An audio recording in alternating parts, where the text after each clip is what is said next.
Okay, you can see here I'm actually down to my last piece, and I did fairly well with the number that I used. So I gotta cut a piece. I'm gonna have to trim this.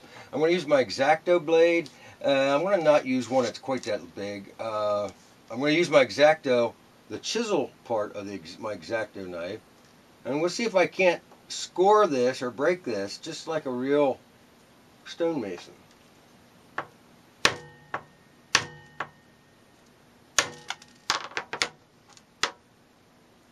Let's see how I fit that. See how I did. I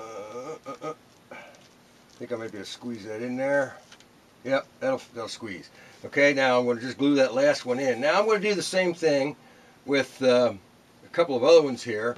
I'm going to take the wood, and I'm going to do the exact same thing all the way around.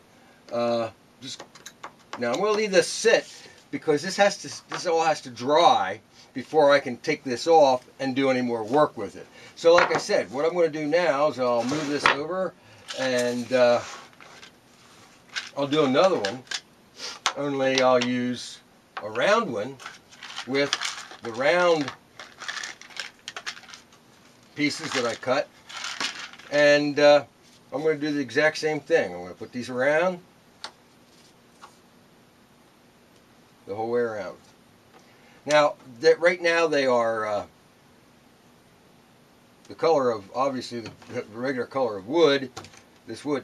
And what I'm going to do is, after this is all finished, I'll put a little bit of stain or a little bit of paint on these, and they won't be wood as wood-like. Now, what you want to do is whatever you want to do.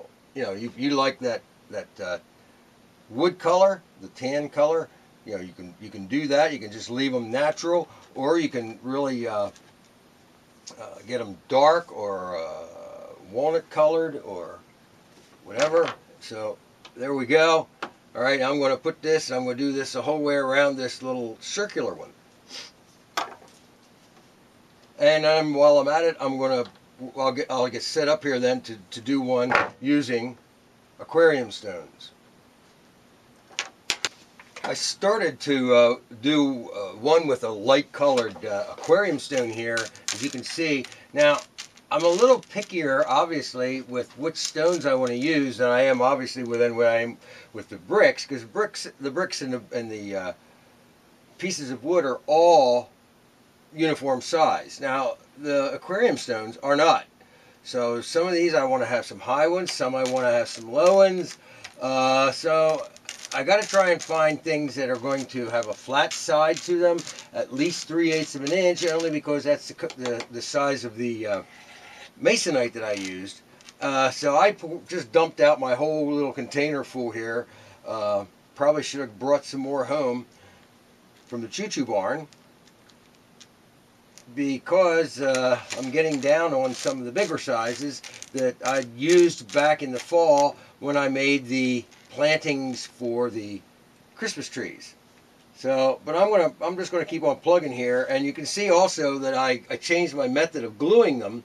Rather than gluing each one with my container of glue, I poured a bunch of glue out on a piece of scrap cardboard, which, believe it or not, is the side of a Cheerios box. Like I said before, I throw nothing away. The Cheerios boxes, you know, whatever cereal boxes become great sources of cardboard. You can see here I got this one finished also with my light colored aquarium pebbles, and I dumped out my darker colored ones and decided that I did not have enough of bigger ones to make a good little planting area, so I'm going to bag that idea. So what I have in it also is I have this container of shaly rock that actually came from Perry County here in Pennsylvania, and up in that area, the rock up there is very, very shaly, and it literally breaks up into little pieces, as you know, I can show you here. and it's unbelievable. You can actually, some of the stuff you can actually break with your fingers. It's so brittle, and it becomes a great medium for making this kind of stuff, for making little rock walls.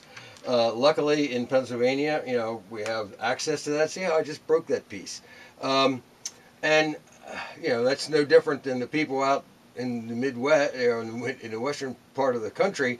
They get a chance to have sagebrush, which is also called tumbling weed, and that's used quite a bit in making trees and bushes and stuff. And we don't have access to that here on the East Coast. So it all depends on where you live. Some, you know, some of the local rocks, local pieces of actual weeds and things like that, you can actually use in some of your landscaping. So I'm going to make this one, and this is going to be a little bit different, only because it's going to have a little bit different look to it. But there is no right, there's no wrong. Your little landscaped area is what it is. It's just a landscaped area to have some bushes and some trees, and you can do what you want to, really what you want to do.